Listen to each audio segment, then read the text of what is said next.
We're all about facts, not fears, and providing you information to keep you and your loved ones safe. Thank goodness we have an expert, Dr. Payal Kohli. She joins us again live in a gorgeous burgundy outfit to answer your pandemic questions. Before we get to viewer questions, though, I want to quickly go back to the shocking video of the New York City hospitals we showed earlier. You see hallways crowded with patients. So, Doc, are other cities on their way to this? And does New York's crisis have any impact on people who don't live there? Yeah, Tori, when I saw those pictures, to be honest, it kept me awake at night because as a physician, I had never imagined that here in the United States, we would be rationing ventilators, rationing medical equipment, masks, and have morgues that are overflowing and hospitals that are overflowing. So I really want everyone else to take this as a wake-up call because both Italy and New York have now given us a peek into our future and shown us what really happens when that genie gets out of the bottle. Yeah. And once that happens, it becomes about damage control. And so we do have the power in the rest of the country now to really learn some important lessons from New York. Wow. All right, let's get right to the viewer questions because there's a lot of them. Charles asks, will washing my clothes in my washer dryer kill the virus? Same for dishes in the dishwasher. Good question. So Charles, this virus is really, really tough. But one thing it doesn't stand a chance against is soap. So detergent, dishwashing soap, all of these are extremely effective at inactivating the virus. And then lots and lots of water. So yes, washing your clothes in the washing machine and dryer and using the dishwasher is a great way to get rid of this virus. And you said yesterday, someone said it doesn't have to be antibacterial. It can just be regular hand soap. Am I right when you wash your hands? Yeah, absolutely right. In fact, the antibacterial component works against bacteria, not viruses, so that you can use bar soap, you can use foam soap, gel soap, anything you want. I use the stuff that smells nice from Bath and Body Works. I'm sure she has like the best smelling like strawberry one. Trisha says she is practicing social distancing and shelter in place, but she sees her neighbor go on daily runs to Starbucks and grocery stores. Will the shelter in place order still work if people are then going out on these short little trips?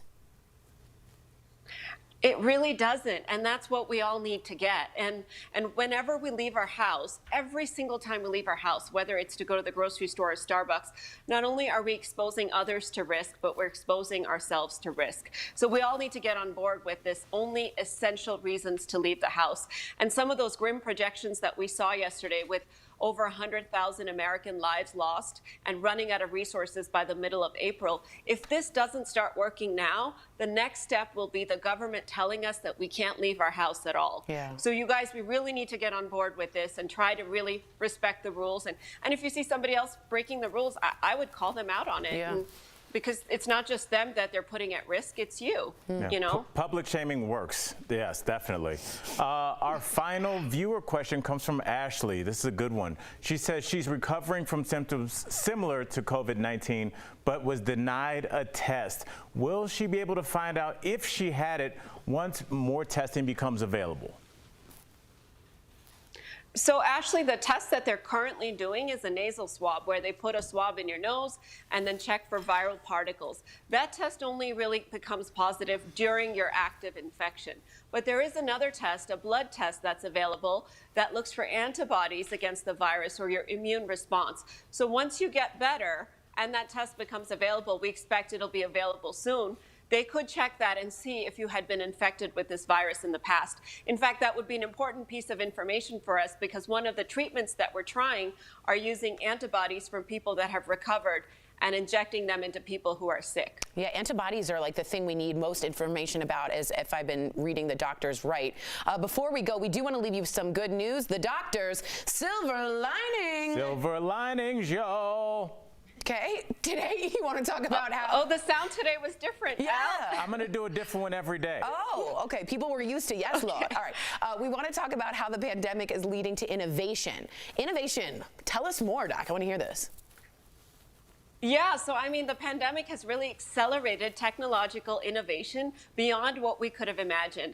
And it's all the sectors that are affected, whether it's medicine or education or business. And so we're finding ways to unite people and have them communicate that are much more cost effective, that are much quicker, much easier, and allow many more people to have access. And this type of innovation normally would have taken weeks, months, years to happen, and now we've done it within a matter of days. And this is the legacy, once this virus is over, that we're going to be left with, is all the technological advances that we've created with all these different sectors. Oh, man, that's a good thing to hear. And it means like our brains, the brainier, the nerdier, we need you now. You are the winners.